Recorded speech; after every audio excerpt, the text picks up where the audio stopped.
Nous restons debout et nous allons ensemble lire 2 versets, 2 textes dans le fond. Le premier dans 2 Chroniques, c'est un texte que vous connaissez tous, 2 Chroniques 16, le verset 9.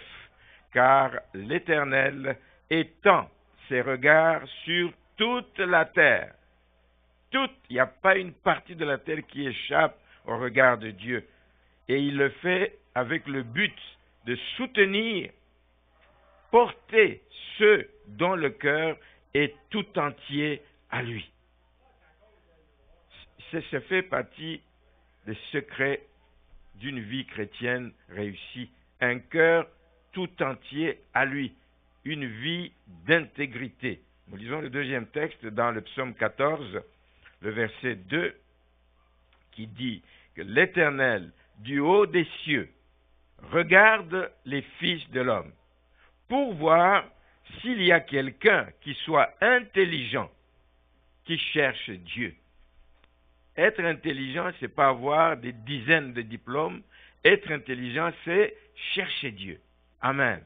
Parce que ceux qui le cherchent, Dieu se révèle à eux, ils le trouvent et puis ils marchent dans les voies de Dieu. Tous, verset 3, tous sont égarés, tous sont pervertis. Il n'en est aucun qui fasse le bien, pas même un seul. C'est seulement en cherchant Dieu bien-aimé qu'on est intelligent et que Dieu nous visite. Le titre du message ce matin, c'est « L'Éternel regarde du haut des cieux ». Il n'est jamais distrait. Il regarde. Il voit tout. Il est au courant de tout. Amen. Vous pouvez vous asseoir. L'Éternel regarde du haut des cieux. Il ne regarde pas d'un œil distrait. Il ne regarde pas d'un œil à moitié endormi. Il voit. Et il voit bien. Il voit ce que tu traverses, il voit ce que tu vis, il connaît ton besoin, il voit toutes choses. Et beaucoup de gens, malheureusement, vivent sur cette terre comme s'ils n'avaient pas un jour de compte à rendre à leur Créateur. Ils vivent comme bon leur semble, comme s'ils n'avaient pas de compte un jour à rendre à leur Créateur. Or, ces 2 textes nous montrent clairement que si les regards de Dieu sont sur la terre, c'est pour regarder les fils de l'homme. Parce qu'il s'intéresse à notre vie. Il s'intéresse à comment nous marchons ici-bas. Dieu s'y intéresse. Il s'attend que nous nous comportions comme des gens intelligents. Et il nous donne le secret. Être intelligent, c'est chercher Dieu. Et ne pas être intelligent, donc, ce n'est pas chercher Dieu, c'est être insensé. C'est-à-dire, il s'attend que nous cherchions Dieu. Il s'attend que nous nous préoccupions de faire sa volonté. Et Dieu, en nous disant ça, veut soutenir de telles personnes. Il veut les soutenir parce que nous savons que la mission qu'il nous a confiée dans notre marche ici-bas n'est pas toujours facile. Il va y avoir des obstacles, il va y avoir de l'opposition. On va vivre des temps difficiles. Tout l'ennemi qui veut nous arrêter dans notre marche, mais le Seigneur est là pour soutenir de telles personnes pour qu'ils accomplissent leur mission jusqu'au bout. Et moi, mon souhait ce matin, je vous le dis de tout mon cœur, que je souhaite que nous soyons tous ensemble une église d'hommes et de femmes qui cherchons continuellement Dieu.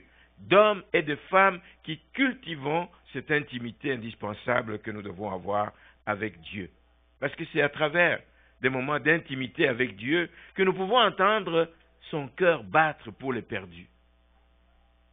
C'est quand tu t'approches de lui que tu peux sentir comment son cœur bat pour les perdus, combien il veut, son désir est que plusieurs soient sauvés, de jour en jour, tous soient sauvés. C'est le désir du cœur de Dieu, mais c'est en s'approchant de lui qu'on va le savoir.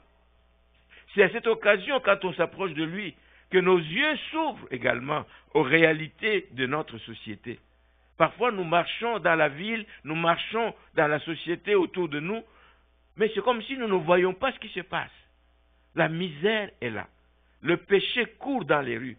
Il y a tellement de mauvaises choses qui se font. Parfois, nous passons et nous sommes indifférents comme si de rien n'était. Mais c'est en s'approchant de Dieu que nous arrivons à avoir les yeux ouverts à ces réalités. Nous avons les yeux ouverts aux besoins criants de ceux qui nous entourent.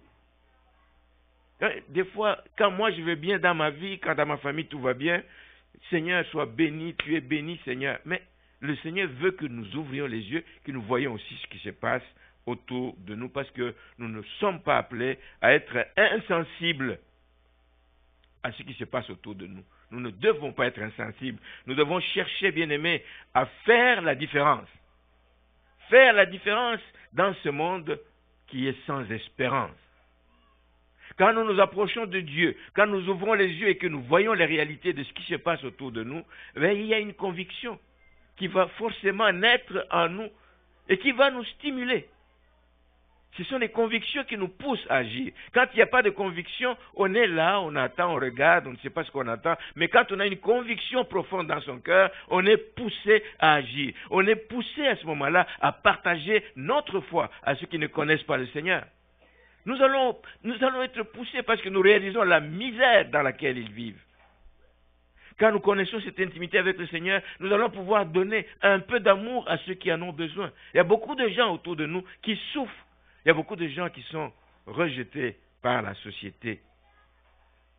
Quand nous avons cette intimité avec le Seigneur, il y a une conviction qui va venir en nous, comme celle qui a pris Marcelin et qui a pris tous les autres ouvriers dans la maison du Seigneur. Une conviction qui va venir pour que je mette ce que j'ai, mes talents, mes capacités, mes moyens au service de l'Église. Parce que c'est moi et avec l'Église. C'est ensemble que nous faisons avancer l'œuvre de Dieu. Je mets mes talents, je mets mes capacités au service de l'Église pour lui permettre d'atteindre un plus grand nombre. Nous avons besoin de bras. Ce n'est pas l'affaire du pasteur, lui, qu'est-ce qu'il peut faire? Le pasteur est un homme comme vous et moi, mais investi d'une mission. Mais il a besoin de colonnes, il a besoin d'appui, il a besoin de support, il a besoin de gens qui travaillent, qui regardent dans la même direction, qui partagent la même vision, le salut des âmes, et qui prient et qui pleurent devant le Seigneur pour le salut des âmes. Quand nous avons cette conviction, quand nous sommes stimulés, nous allons réaliser l'importance d'être des chrétiens. Pas des chrétiens tout court, mais des chrétiens convaincants. Vous savez qu'il y a des chrétiens qui ne vous convainquent pas. Vous le voyez marcher, vous dites vraiment, lui, il dit qu'il est chrétien. Vous le voyez agir, vous le voyez parler. C'est ça, être chrétien? Non. Mais nous voulons être des chrétiens, pas seulement convaincus, mais des chrétiens convaincants. Convaincre les autres, pas à coup d'arguments. C'est la guerre, souvent c'est la guerre des arguments. Toi tu dis ceci, lui il te sort cela. Pas à coup de versets non plus, parce que les gens du monde connaissent aussi la Bible. Et je dis toujours qu'il y en a même qui connaissent la Bible mieux que plusieurs enfants de Dieu. Tu lui sors un verset, tu dis, d'ailleurs la parole a dit, il dit ici, la parole dit ça aussi. L'ennemi agit de la même façon. Amen. Donc, réaliser l'importance d'être des chrétiens convaincants. Certains païens, évidemment, vont toujours s'opposer à ce que nous leur disons, mais ce n'est pas ça, nous ne sommes pas en guerre. Mais il faut éviter ça d'ailleurs. C'est des erreurs que l'on commet souvent au début de la foi, de vouloir vraiment imposer des choses aux gens que l'on exhorte à venir au Seigneur. On n'a pas à imposer des choses, nous avons simplement finir par des discussions folles, des discussions inutiles qui s'énervent, et puis c'est fini par être stérile, ça ne rapporte rien du tout, ni à la personne, ni à l'œuvre de Dieu. Mais je pense que l'impact que nous devons avoir, c'est l'impact d'une vie qui reflète Christ par notre conduite, par notre langage et par notre amour. J'aime appeler ça un témoignage silencieux. Le témoignage, ce n'est pas seulement venir en avant. Pasteur, j'ai un témoignage, tu viens en avant ici, tu évoques, j'étais dans le monde, c'est pas seulement ça, ça c'est bon aussi. De montrer d'où on vient, où on est rendu avec le cheminement qu'on a fait avec le Seigneur. Mais le témoignage, c'est aussi un témoignage d'une vie qui parle d'elle-même. Tu n'as même pas besoin d'ouvrir la bouche. Les gens t'observent. Il y a des gens que tu regardes, souvent tu dis, mais il y a quelque chose dans cet homme. Il y a quelque chose, je ne sais pas trop quoi, mais il y a quelque chose dans cet homme. Notre témoignage doit être comme ça. Que les gens qui nous regardent allaient dire, mais il y a une grâce spéciale dans la vie de cet homme. C'est un témoignage. De voir que les autres te regardent et disent, mais comment nous avons de la misère avec des situations, telle et telle situation, mais lui, il est toujours souriant. Lui, il passe toujours à travers des temps difficiles. Lui, le Seigneur l'exauce toujours. Il y a une grâce spéciale. Notre vie doit témoigner. Notre vie doit parler aux autres, etc., par notre façon de vivre, par notre conduite, par notre langage. Doit parler aux autres. Le témoignage silencieux est puissant. Le témoignage silencieux ne nous demande pas de nous exposer nécessairement sur Facebook ou sur... Non, ça va commencer par le milieu dans lequel tu es. Les gens qui te côtoient, les gens avec qui tu travailles, les gens de ton quartier, etc. Il dit, mais écoute, dans cette famille-là, bravo, il y a la paix, les enfants sont bien, de ci et ça. C'est les autres qui parlent parce qu'ils voient les fruits qui sortent de votre vie. Un témoignage silencieux. Il permet aux gens de voir Christ en nous. De voir Christ en nous. Parce que le jour où il vient te poser la question, tu peux dire, le secret, c'est Christ dans ma vie. Et là, ça peut dire, ça vaut la peine. Parce que je vois les résultats, je vois les fruits de ce que Christ accomplit. Le témoignage silencieux, c'est celui d'un pasteur qui prêche comme moi ce matin dans l'église. Il est en train de prêcher un message sur l'honnêteté. Il parle de l'honnêteté, soyez honnête, etc.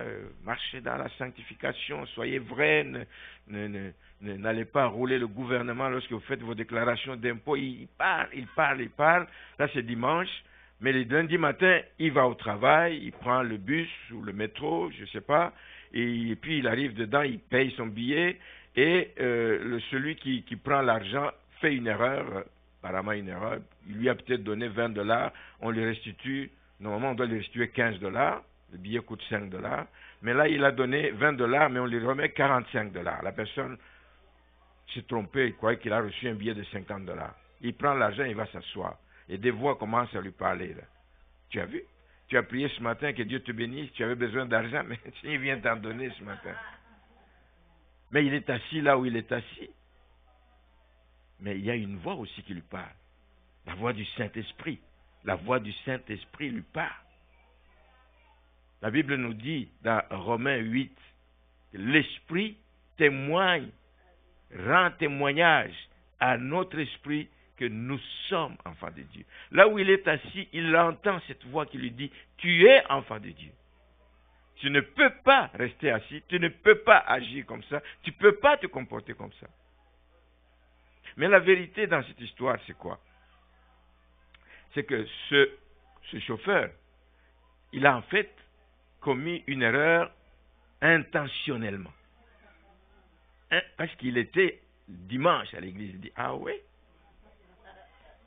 Il était dimanche à l'église, il a entendu le témoignage, la prédication, et puis il dit, je vais voir. Il a vu, il est allé s'asseoir et dit, Mais cet homme, là où il est assis, lorsqu'il s'agit de descendre de l'autobus, il est allé voir le chauffeur, il lui a remis l'argent, il dit, monsieur, vous avez commis une erreur. Moi, je vous ai donné un billet de 20, vous m'avez donné 45 au lieu de 15.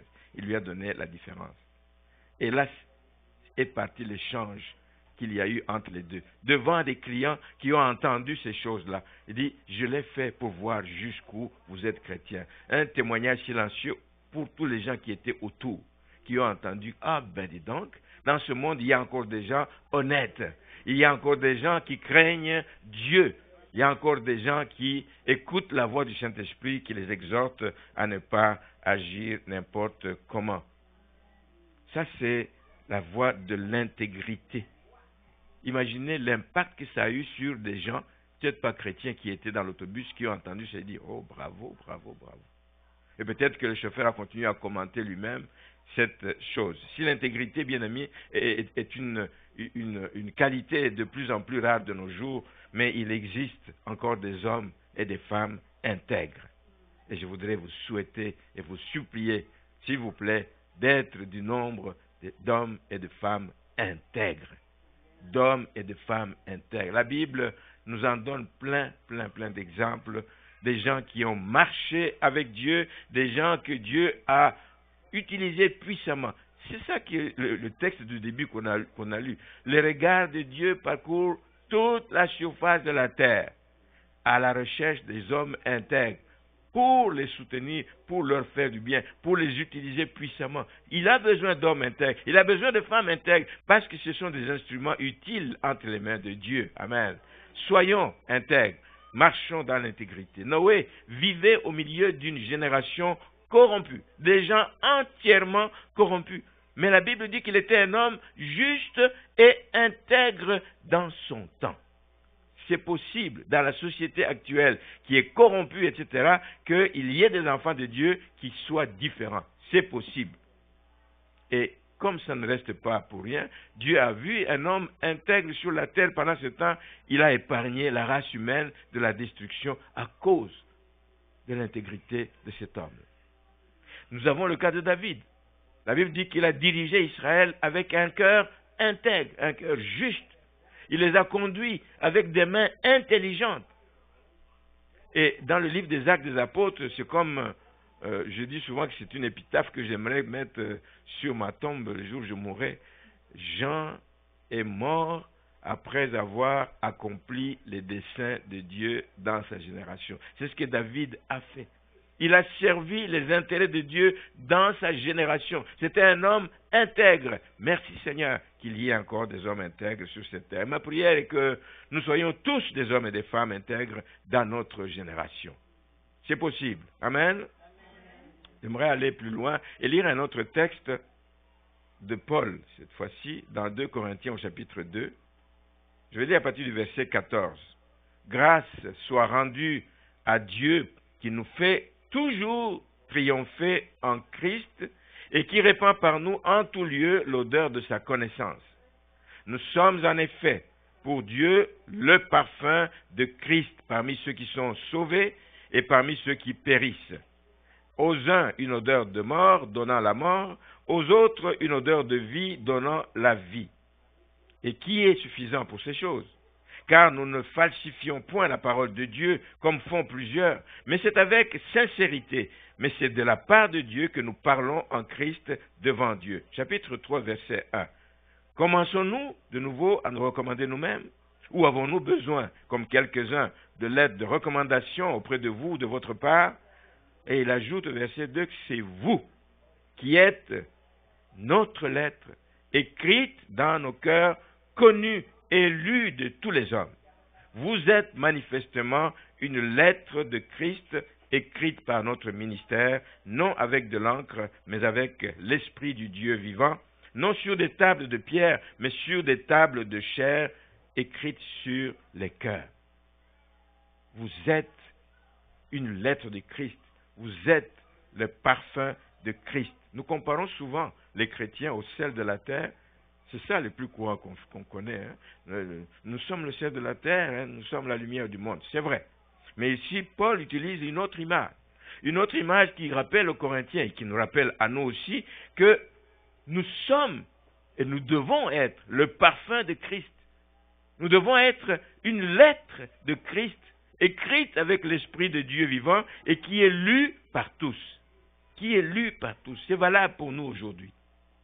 Être le parfum de Christ, être la lettre de Christ. Nous sommes censés exercer une influence positive dans la société pour que la société puisse changer. Alors qu'est-ce que ça exige de nous? Ça exige donc que nous nous assurions que le message que nos vies transmettent est un message qui amène les gens à changer dans la bonne direction. Mais si nous passons un message qui n'est pas différent du leur, si nous vivons comme les gens du monde, c'est difficile que nous puissions passer un message contraire. Il y aurait comme une antagonie, une contradiction entre la vie que nous menons et ce que nous professons. Il faut que notre vie soit une lettre qui parle, une lettre qui est destinée à ceux qui la lisent. Quand ils regardent dans notre vie, ils lisent un message. C'est une des voies, par excellence, donc, de dégager l'odeur de Christ, c'est faire en sorte que l'Évangile soit appliqué à notre vie. L'Évangile n'est pas un livre qui a été fait pour être lu, l'Évangile a été fait pour qu'il puisse être appliqué dans notre vie. Nous avalons la parole et elle nous transforme et elle fait de nous de nouvelles créatures et nous changeons complètement. Donc il faut que l'Évangile soit appliqué à notre vie pour que nous puissions dégager cette bonne odeur de Christ auprès de ceux qui sont dans le mal, dans le péché. Et nous sommes tenus à le faire. Il ne suffit pas d'afficher son christianisme. Juste que je suis chrétien, mais le christianisme doit être vécu dans les faits. On doit le voir dans les faits. Il y a une anecdote d'un d'un général connu, un grand combattant à l'époque de Macédoine. C'était avant Jésus-Christ. Alexandre le Grand, il est connu, qui a combattu, qui a gagné des territoires. Il y a une qui relève la tête parce qu'elle a appris ça dans les cours d'histoire, c'est certainement. Alexandre le Grand était très connu, il a conquis très vite. À l'âge de 20 ans déjà, il est devenu roi. C'était un combattant qui se battait, qui gagnait. Il a étendu son territoire depuis l'Égypte jusqu'en Inde, en quelques années. Et puis il est mort, je crois, à 32 ou 35 ans, quelque chose comme ça. Il est mort jeune. Mais en très peu de temps, il a fait de grandes choses. Maintenant, il s'appelle Alexandre le Grand. Mais dans son armée, il y avait un soldat qui s'appelait aussi Alexandre. Mais c'était un homme de mauvaise conduite. Alors, j'aime beaucoup la réaction qu'il a eue. Un jour, il est excédé, il dit, mais il s'appelle Alexandre, et puis on lui fait tout le temps des mauvais rapports sur ce soldat. Et il a fait venir le soldat l'autre jour, il dit, je reçois beaucoup de mauvais rapports. Il dit, mais de deux choses l'une, tu as le choix. De deux choses l'une, ou bien tu deviens un bon soldat, un vaillant soldat, un soldat discipliné, ou alors tu prends un autre nom que mon nom. Amen. C'est ça, tu as le choix. Je ne veux pas que, quand on parle d'Alexandre, que ça évoque les mauvais coups et les mauvaises choses que tu fais. Et j'ai pensé que on peut réaliser aussi combien le Seigneur pourrait le dire à certains qui se disent chrétiens. Ou tu changes de vie et tu gardes le nom de chrétien, ou tu enlèves, tu n'es pas chrétien du tout. Imaginez que le Seigneur revienne, tout à l'heure, il dit aux gens, il dit, mais vous vous appelez tous chrétiens, il dit, mais toi, regarde ta vie, comment elle est, etc. Donc, change de vie ou arrête de t'appeler chrétien. Ce n'est pas juste une déclaration que l'on fait verbalement, c'est une vie qu'on mène, une vie qui doit parler autour de nous, parce que dans le mot chrétien, il y a le nom de Christ. C'est ça, Antioche, quand on leur a donné, c'est parce qu'ils agissaient comme Christ. Ils suivaient l'exemple de Christ. C'est ce que nous sommes appelés à faire également. Donc, c'est par une vie d'intégrité que nous serons le parfum de Christ et que nous serons une lettre de Christ. Un parfum, ça sent bon, mais un parfum ne parle pas. Un parfum ne parle pas, il dégage une bonne odeur, hein, en principe. Il dégage une bonne odeur qui, elle, va permettre d'attirer l'attention des gens sur nous. Et tu passes à côté de quelqu'un et dit, il a mis du, je ne sais pas, quel est le nom de parfum qu'il y a, il a mis tel parfum, c'est un parfum de grand prix, etc. Ça attire l'attention. C'est ça le parfum. Attirer l'attention des gens sur nous. Et nous, quand nous dégageons le parfum de Christ, on ne passe pas inaperçu. On ne passe pas inaperçu. Les gens vont nous remarquer. Hein? Ça va affecter ceux qui nous aiment, mais ça va affecter aussi ceux qui nous rejettent, ceux qui ne nous aiment pas. C'est ça l'effet du parfum. Personne ne va nier que c'est un bon parfum. Et oui, ça sent bon. Que tu m'aimes, que tu ne m'aimes pas, ça sent bon. Et nous passons un message comme ça, le parfum de Christ. Les gens qui vont s'intéresser à nous, parce qu'ils sentent le bon parfum de Christ, ils vont s'intéresser à nous, ils vont vouloir savoir où tu l'as acheté, comment tu fais. Moi aussi, j'aimerais avoir ce parfum. Amen. Ils vont le vouloir. Ou alors, ils vont s'éloigner de nous et personne, évidemment, ne restera indifférent. Donc, être le parfum de Christ, il n'y a pas de forcing à faire. C'est pour ça que j'ai dit, c'est un témoignage silencieux. Tu ne te bats pas contre les gens pour t'imposer, pour imposer tes vues, etc. Mais tu dégages une bonne odeur qui attire les gens, qui intéresse les gens et qui viennent vers toi pour savoir c'est comment tu as fait pour l'avoir. On ne force rien. On ne force rien.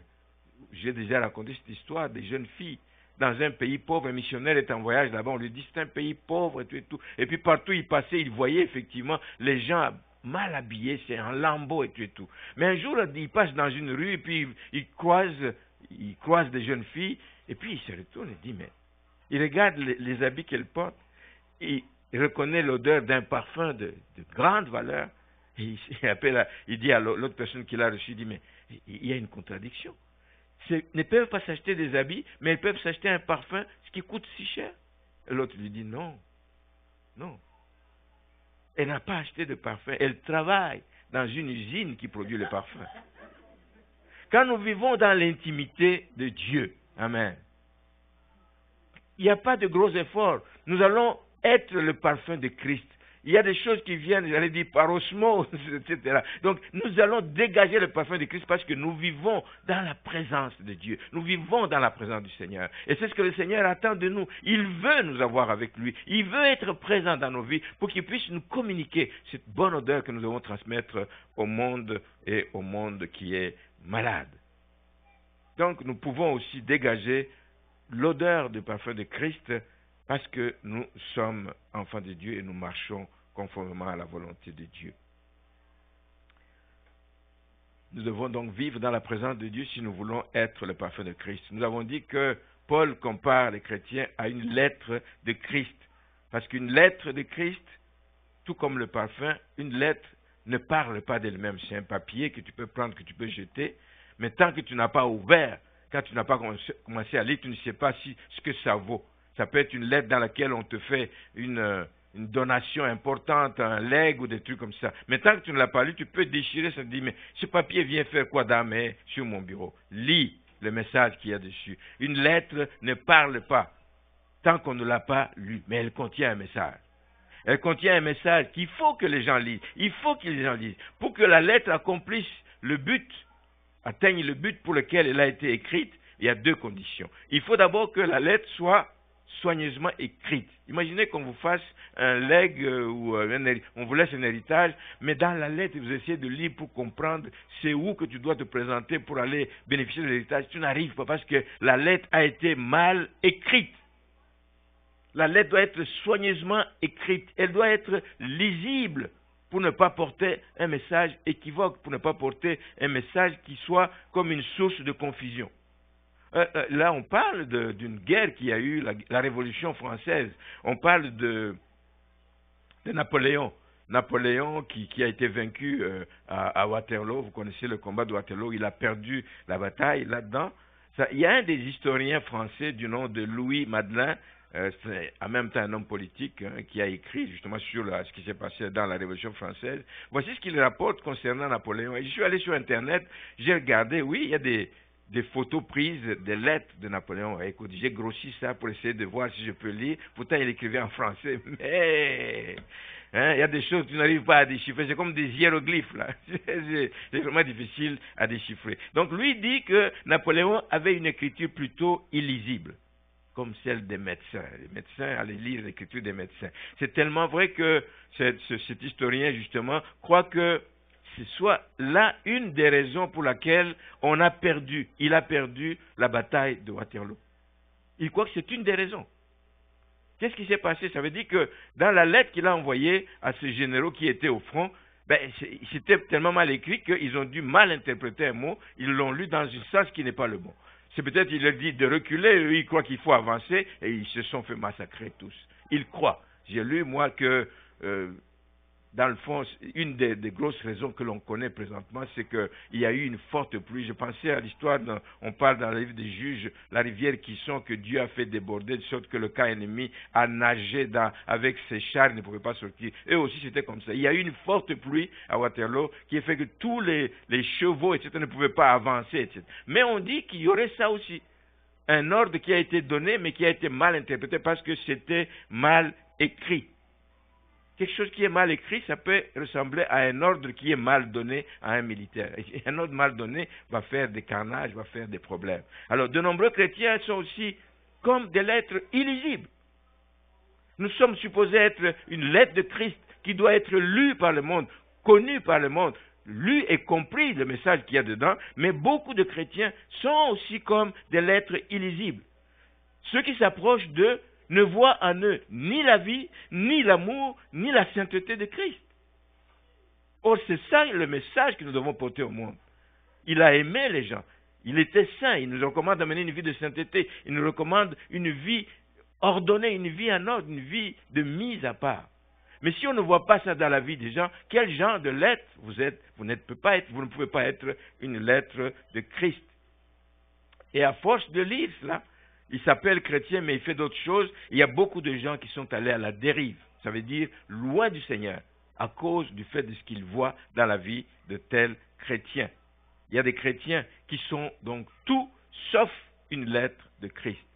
Il n'y en a pas ici à l'Assomption, à ce que je sache. Amen. Tout sauf une lettre de Christ, et nous, par contre, nous voulons être une lettre de Christ. Ce serait vraiment irresponsable qu'après avoir été exhortés des années durant, ce que le Seigneur attend de nous, que nous puissions être porteurs d'un message. Un message qui attire les gens à Christ, mais que le message que nous donnons finalement au monde soit un message contraire. Nous sommes en train de pousser les gens plutôt à s'éloigner du Seigneur à cause de notre mauvaise vie. Voilà pourquoi il faut se laisser continuellement façonner par le Seigneur. Laissons-nous façonner par sa parole. Laissons-nous façonner pour que nous soyons des lettres authentiques de Christ. Pas des lettres fausses, pas des lettres imitées, pas des lettres illisibles, mais des lettres authentiques de Christ qui portent un message. Première condition, il faut que cette lettre soit lisible. La deuxième condition, c'est qu'il faut que cette lettre atteigne le destinataire. Il faut que la lettre arrive chez le destinataire. Nous sommes une lettre de Christ pour nos familles. Nous sommes une lettre de Christ pour nos voisins. Nous sommes une lettre de Christ pour nos amis à l'école. Nous sommes une lettre de Christ pour nos amis dans le quartier. Nous sommes une lettre de Christ pour le monde. Il faut que le monde lise cette lettre et qu'il trouve le message de Christ en nous. Mais quand nous nous approchons d'eux, qu'est-ce qu'ils voient dans notre vie? Qu'est-ce que les gens lisent dans notre vie? Qu'est-ce que les gens entendent sortir de notre bouche?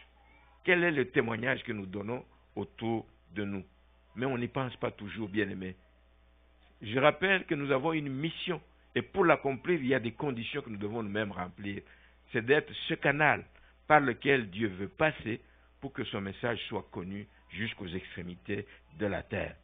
On ne pense pas toujours à l'impact des paroles qui sortent de notre bouche, qui peuvent blesser, rabaisser, critiquer un membre de notre Église. Et surtout quand on critique un membre de l'Église en présence des païens. Et vous espérez un jour que ce païen vienne à votre Église? C'est une contradiction. Une contradiction.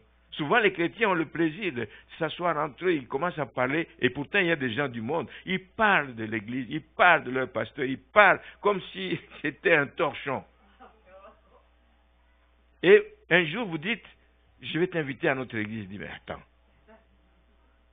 où est-ce que tu m'amènes? L'autre jour, tu disais, c'est ça. Soyons une lettre de Christ, une lettre qui dit vraiment la vérité. Et je vais terminer ici en vous rappelant que nous sommes dans une année de récolte. Une année où chacun de nous doit s'assurer du message qu'il passe à son entourage. On est observé, on est observé de plusieurs manières. Il y en a qui nous en veulent en disant, oui, vous vous prenez pour supérieur à nous, etc. Ils nous observent. Le jour où il y a la moindre petite chose qui ne va pas dans notre vie, ils disent, ah oui, ils se réjouiront en disant, toi tu disais que moi je suis pécheur, mais regarde ce que tu as fait. Non, nous sommes observés, nous devons veiller sur nous-mêmes pour que nous puissions porter une bonne récolte. Soyons donc une lettre connue et lue de tous les hommes. Soyons connus, pas seulement que comme des gens que dimanche on le voit toujours aller à l'église avec les enfants bien habillés, ah ben c'est ça, ils vont à l'église. Quelqu'un ne peut pas quitter sa maison à cette heure-ci, non, il va sûrement à l'église. Des fois, je regarde, il est tôt le matin en hiver, quand je sors de chez moi, je passe devant une station d'essence, je vois une personne qui marche à pied, je dis, cette personne, dans ces conditions, va à l'église. C'est ça. Alors, ne soyons pas connus juste pour ça comme nous allons à l'église tous les dimanches. Ce n'est pas suffisant. Soyons connus plus pour notre témoignage édifiant. Édifiant. Notre témoignage qui manifeste que nous menons une vie d'intégrité et pour notre langage, un langage de foi. Ça aussi, c'est un point. Tu ne peux pas être un chrétien pleurnichard tout le temps et devant les autres. Comment tu vas lui dire, prie Dieu, il dit, mais toi, pourquoi tu pleures tout le temps? De Dieu que tu pries. Nous devons être des chrétiens qui avons un langage de foi. Quand nous parlons aux gens du monde, notre langage doit être celui d'hommes et de femmes qui comptent sur le Seigneur. Le Seigneur tout-puissant. Nous ne comptons pas sur un homme qui peut se tromper, qui peut manquer de force pour intervenir, mais nous comptons sur le Seigneur tout-puissant.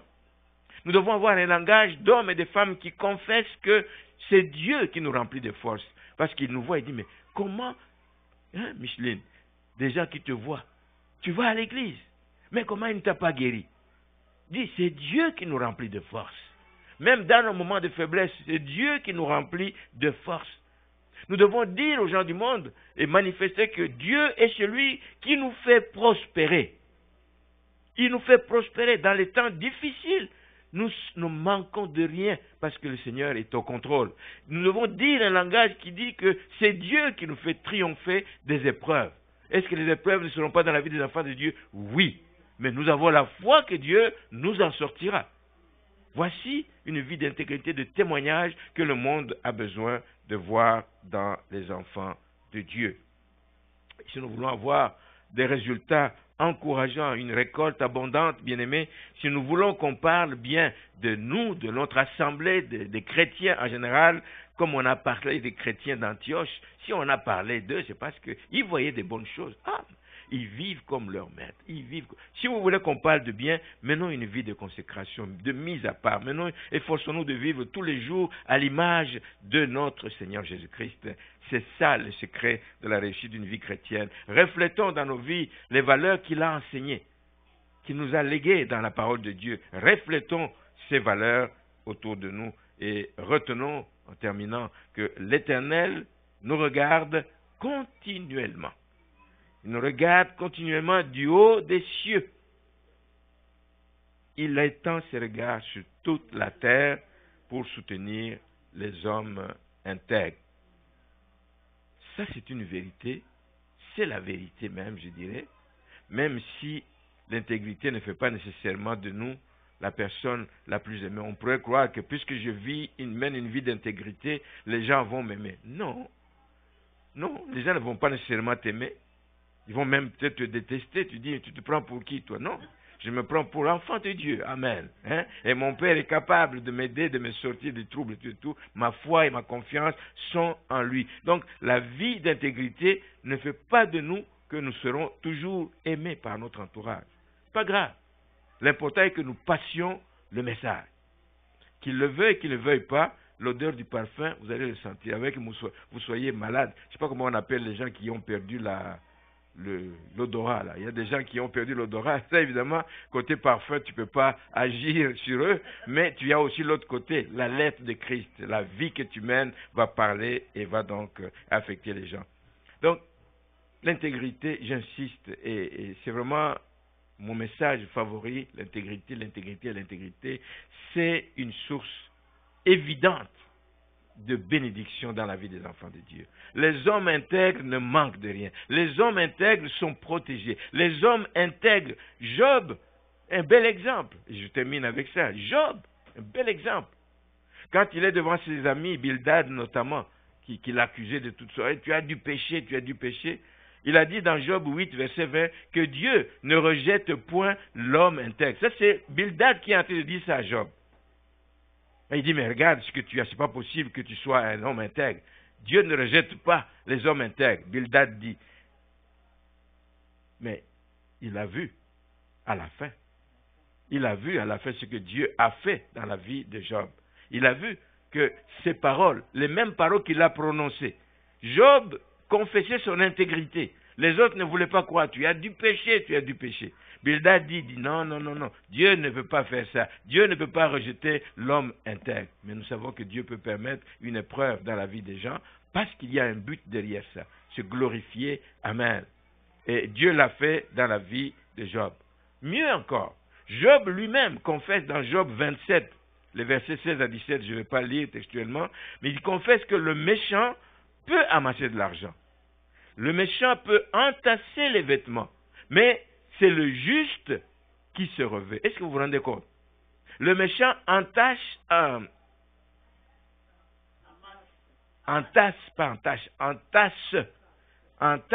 accumule des vêtements, mais la Bible dit ici, Job dit, c'est le juste qui se revêt.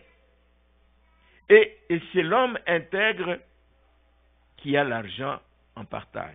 Il a dit que l'homme méchant amasse de l'argent. Mais il termine en disant que l'homme intègre a de l'argent en partage. C'est ça qu'il dit. Pendant que les enfants de Dieu dorment, c'est dans le psaume, je crois, 117, 127, pendant que les gens dorment, Dieu en donne autant aux siens pendant que les autres travaillent jour et nuit, se fatiguent et tout, mais Dieu en donne autant aux siens, aux hommes et aux femmes intègres, pendant que eux dorment. C'est exactement le même message que Job est en train de passer ici. Donc il y a des bénédictions, il y a des retombées certaines dans la vie d'intégrité, et vous savez ce qui s'est passé à la fin pour Job. Dieu l'a rétabli et il a reçu plus de bénédictions qu'il n'avait jamais eues auparavant. Alors, c'est la vérité que l'intégrité paye, tôt ou tard. Pas sur le champ, ne te laisse pas décourager par quelqu'un en disant, comme Bildad dit à Job, il accuse, il dit, non, Dieu ne rejette pas l'homme. Ce qui t'arrive, c'est parce que Dieu t'a rejeté, c'est que tu n'es pas intègre. Non, c'est pas vrai. Que ne soyez pas découragés quand vous passez par des moments difficiles. Ce n'est pas une raison que l'ennemi peut venir vous mettre en face en disant « Oui, mais l'homme, Dieu ne peut pas rejeter, ne peut pas permettre que ces choses-là arrivent dans la vie d'un enfant de Dieu. » Ça peut arriver. Mais regardez la fin. Regardez la suite. Regardez la fidélité de Dieu envers ceux qui sont intègres et vous serez édifiés. Amen. Amen. Que le Seigneur vous bénisse. Que le Seigneur vous amène à comprendre vraiment le secret qu'il y a derrière cette vie d'intégrité. Et même si vous passez par des moments difficiles, sachez qu'il n'y a rien de perdu. Amen. Vaut mieux la fin d'une chose que son commencement. Regarde la suite, regarde la fin. Regarde comment Dieu va agir. Regarde comment Dieu va détourner tous les problèmes que tu as. Regarde comment Dieu va solutionner ta situation. Regarde. Attends-toi à lui. Amen. Nous allons prier.